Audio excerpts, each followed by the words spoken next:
All right, let's talk more about this. Andriy Zagorodnyuk is the former Ukrainian defense minister. He's now a distinguished fellow at the Atlantic Council, and he joins us now. Welcome to the show, sir. Thank you. Can I ask what you think's going on? Because we have seen a period now of 18 months where certainly the senior leadership of the military in Ukraine has been criticised for being perhaps too conservative and too defensive. Is this now them going on the offensive?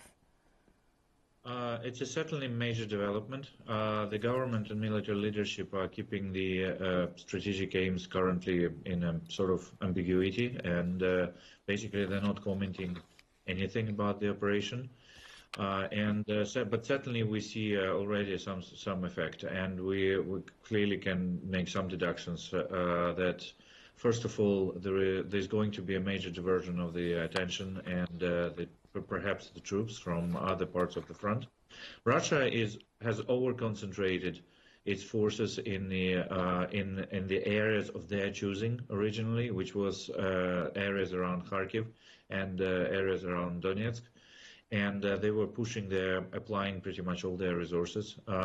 We knew, like Ukraine knew, and analytical community, military community, they knew that there hasn't been any reserves for Russia. I mean, the reserves are very scarce and less prepared and less equipped and so on. So essentially, any surprise move was really creating them huge troubles, because for a couple of days, Ukraine already occupied area which is more than original counteroffensive, which was happening in 2023. So it's a substantial success even from mileage perspective, but certainly will have a very serious operational and perhaps strategic meaning shortly. Do you think energy infrastructure is also at play? Nick Payton-Walsh was just talking there, and he mentioned Sudja and said, I mean, we believe at least it's partially under Ukrainian control, but it's a very important Russian gas terminal that's there on the border that feeds gas via Ukraine to Europe. Do you think that partly, at least, is part of the strategy here? It's sort of arguably more easier to attack it than to hold it. Let's not forget that then this whole pipeline moves through Ukraine, throughout the whole country of Ukraine. And so essentially, I don't think that was actually the goal.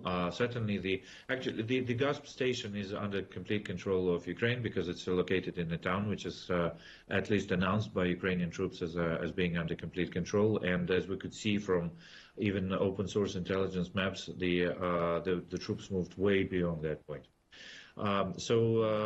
But more importantly is that let's remember also that when the whole world was pushing Ukraine to negotiate, Putin was saying that they're ready to negotiate from what they call the new reality. And in new reality, by new reality, they said that, well, they control part of Ukraine and there's nothing can be done about that.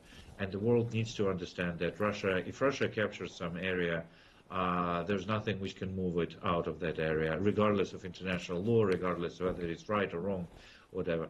So now the world sees that actually the reality is that Russia can concentrate troops and they can actually move into some region, but that means that they left everything else unprotected. And that reality doesn't look good for Russia at all.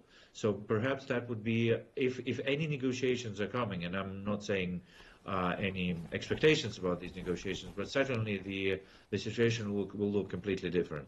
But more importantly, Russia is pushing in the other sides of Ukraine. It's been threatening Kharkiv. It's been threatening the villages of Ukrainian territory every single day. And they certainly will not be able to concentrate on those, and they will need to move out in order to protect those areas or do something about that. And most likely that's going to be a complete reconsideration of their operational strategy.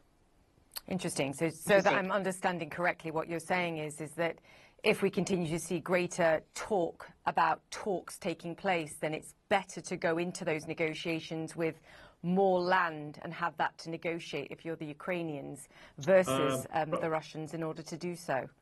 Russia was projecting complete, they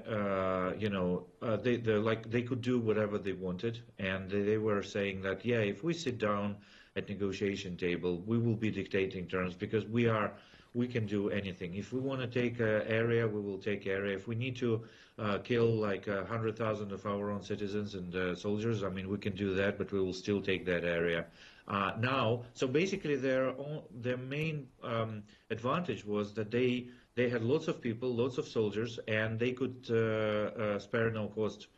Even by taking a small parts of Ukrainian territory, they could literally, afford that. In this situation, we even see that strategy isn't not working. So even that is not protecting Russia from other sides. It's an important shift. Sir, thank you so much for your time. Good to chat to you.